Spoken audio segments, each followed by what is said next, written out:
First things first, Jeremy is a nice enough guy, okay? The quartering was a big inspiration for this channel, mostly because if I seen somebody talking that slow, acquire over 1 million subscribers, I thought, hey, you know what, I got a chance in this game too. But it's nice to see that he's finally talking about things that, mean a fair amount to him, instead of, just hopping around from pop culture topic to pop culture topic. And the fact that he's taking the 2024 election incredibly seriously, it's nice to see from somebody with a platform that size. But the fact that he's getting all bent out of shape because there's some astroturfed polls that are making the rounds right now. I mean, for those of us who are at least a little bit more experienced in this, who are veterans of the Trump election cycle, we know exactly what we're dealing with here, okay? And then there's the top comment that's right underneath the post where the markets have never had the Democrats ahead this much. Predicted has Kamala in a landslide. Is it really a landslide? Okay. Trump's base better wake up. It's like, come on, man. We know what they're trying to do, and as always when it comes to the polls, okay, even when all the Biden shenanigans after the first debate went down, okay, when Trump looked like he was just busting through that glass ceiling finally and there was some objective reporting happening, I was even couching it knowing what we've been dealing with over this past just about decade. The way that they super sample these polls, it always has a heavily Democratic bias. Believing any polls right now, a couple months out from the election, which is crazy to think about that we're a couple months, actually just a couple days short of 3 months removed. These don't mean a goddamn thing, because you're just going to see the gap widen and then you're going to see it close closer to election day, and the more things change, the more they stay the same. The only thing that's different today than it was from 2020 and 2016 is the date on the calendar.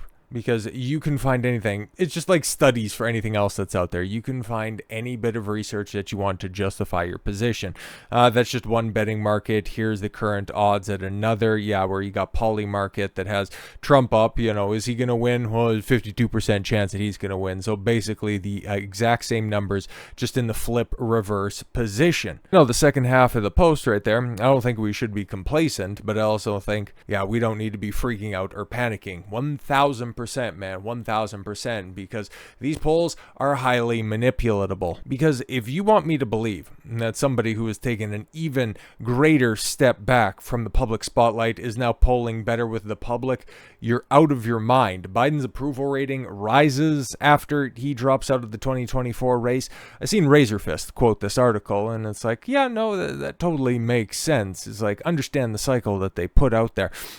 They tank Biden's approval ratings to get him to drop out of the race, and the moment that they got the candidate that they want, they go ahead and start to tank Trump's ratings, and then they raise up the establishment side of the election. That's the way this stuff goes. That's why. If you've been around long enough, you know that believing any of these polls, especially this far out, it's a fool's errand, because they aren't telling you what actual people are dealing with, okay? You have to go outside of these goofy-ass corporate polls. You have to get the temperature actually on the ground, and we can see that there is a party that's panicking, and it's definitely not the Republicans, because they are riding a wave, right? And I hate that Rounding Into Comics hasn't fixed their website yet, but of Kamala Harris's campaign desperate to recreate the magic that Trump had earlier this week with the Adin Ross stream to try to hop on Kai Cenat's stream.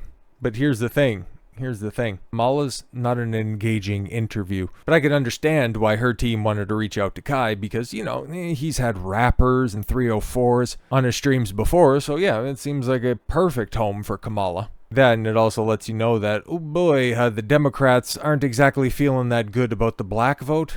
And they know, especially with the reception that the Adin Ross stream got earlier this week, they know that they're also losing the youth vote. Well, let's take a look at this. Twitch streamer Kai Cenat says he's rejected multiple stream requests from Kamala Harris's presidential campaign. I don't give a care. Not one at all whatsoever. Massively popular Twitch streamer Kai Cenat has claimed to have received multiple stream requests from Kamala Harris's presidential campaign, all of which he's supposedly rejected because he doesn't give a crap about politics. Yeah, because I don't watch any of his streams, okay? It's not really for me. The only thing that I know about him, he plays video games and he gets fairly substantial celebrities to pull up. And also, last year he incited a riot in New York City, which would probably be another reason why Kamala reached out to him, because she has a long history of bailing out people involved in such shenanigans. But if this was finding the proper platform, okay, the best person to host a presidential candidate, I mean, would you go with a guy that, you know, is recently dealing with a Chris Tyson situation of his own? I mean, I'm not trying to throw Kai under the bus or anything like that. It's just news like that could end up going viral if the Democrat Party doesn't get what they want. So I wouldn't be surprised if we don't see something like this pick up again in the near future. So yeah, just go ahead and keep this in the back of your mind. And this guy's name is even Chris Next Door. Well, that's interesting too. Something about that name when it comes to streaming, right? Anyways, going back to the pressing details, Cenat revealed the Harris campaign's apparent interest in partnering with him during an August 6th live stream. You know, whatever he was doing that day, don't know, just a whole bunch of clickbait stuff. This is why all of this Zoomer shit is just, you know, absolute cancer. Therein, per a montage of clips taken from the live stream and assembled by internet content aggregator Fearbuck, the streamer admits an angry outburst revealed. On top of that, I've got, you know, the Secret Service calling me 5 times. I don't know goddamn crap about, you know what, we might as well just play the clip, okay? Because there's no way in hell I can get away with saying some of the stuff, at least in front of the camera. Might as well just let the guy, you know, talk about the situation for himself. And I got to give him flowers for that, because okay, politics is not his realm. Like, he's got his niche and he's incredibly successful at it, but if you can get, you know, consistently over 6 digits worth of people turning out for every one of your streams, are you really niche at that point? But just imagine how desperate the Democrats are behind the scenes and how pathetic it looks to get turned down publicly by one of the 3 biggest streamers online. I got the fucking Secret Service calling me 5 times, nigga! Wow. He seems happy.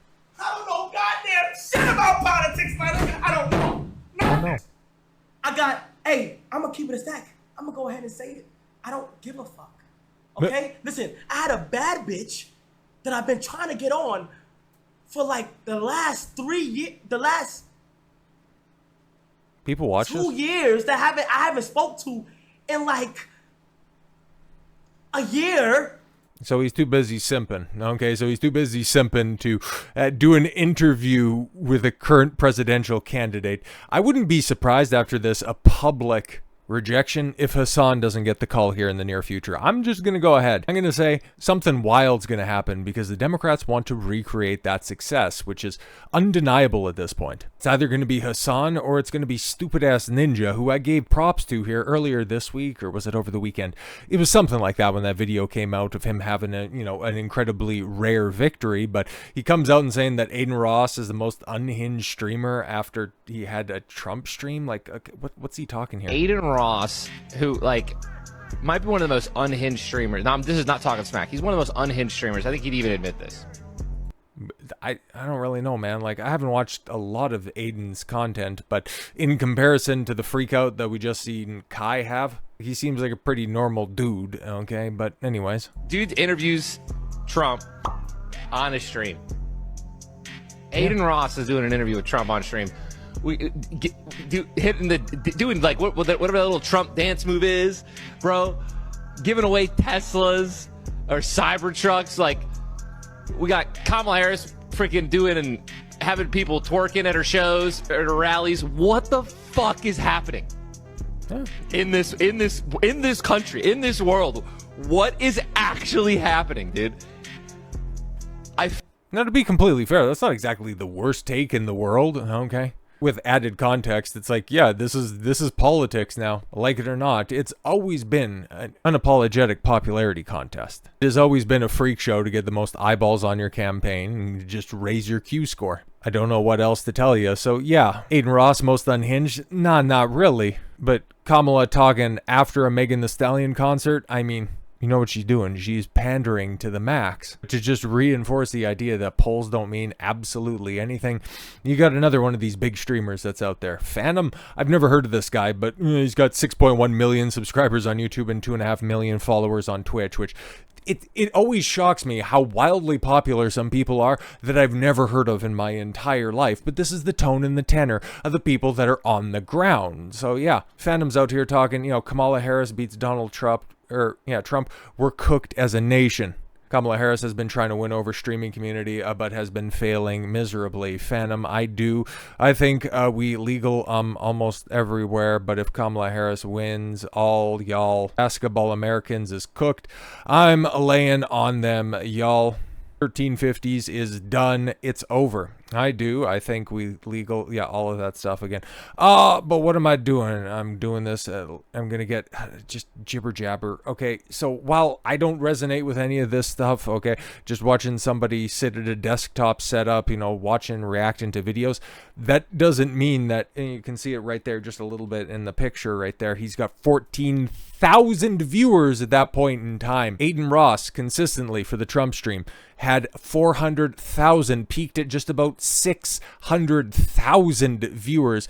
Kai telling Kamala Harris to officially fuck right off. He likely had the 100,000 viewers at that point in time. That's why the Democrats have to go to strange lengths by saying that, oh, J.D. Vance, oh, he's so weird. Guys, he's weird. They're resorting to these high school tactics because they never really mentally grew up, and we've known that for a while. But, he did things with couch cushions, which is verifiably false, so there's another little falsehood that they're trying to run with, and just once again goes to show you that no, this isn't just a specific phenomenon with Trump where they're just going to make things up and try to get them to stick on him in an attempt to slander him as a weirdo, as a creep. It's just this is what the media does to Republicans. It's just this time around, the dude has the opportunity to clap back, and he did so hilariously by seeing Air Force 2 pull up at the airport, and then he just decided to, be cool, calm, and collected and walk on over and go, hey guys, what's up? That's going to be my plane in a couple of months. I also thought you guys might get lonely because the VP doesn't answer questions from reporters, which is that's big bossing right there, 1,000%. And hopefully, he's got the actual brass balls to back up the ones that he has, because you might notice a Secret Service agent who has hopefully spent the past few weeks learning how to properly holster her firearm, because Lord knows if things end up going down on J.D. Vance, better be capable and careful to take care of himself. But this is the lengths of their attacks, right? So you have AOC. Why are you sitting like that? A man sitting on a couch, or rather sitting on a seat and a half chair. Not addressing the substance of his tweet, but instead of going, why are you sitting like that? And then everybody else, just either posting pictures of AOC spread eagle, or, making jokes about her nutless fiance, cuckold, whatever. But look where that screenshot is taken from. Full Send Podcast. Trump and Vance are doing it the right way. The Democrats are looking pathetic in the process. That's what I'm thinking is super important about this stuff. Okay, and especially if they want to get super memey in regards to Tim Walz. If they have the audacity to say J.D. Vance is weird, I mean, you take a look at what Tim Walz had to go to the hospital for and get his stomach pumped over. I can't wait. I can't wait for some debates. I can't wait for this shit to get even more memey, more podcasts, more streams for the Republicans, and then for the Democrats to get even more unhinged, try to buy off some more polls, and then try to do whatever they can in order to push this over the finish line in November. The spin cycle is only going to get more insane from here, ladies and gentlemen. So with all that said, thank you all very much for the gift of your time. I've been Don Consuelo. I want you to follow your gut and get after it. Take care, everyone.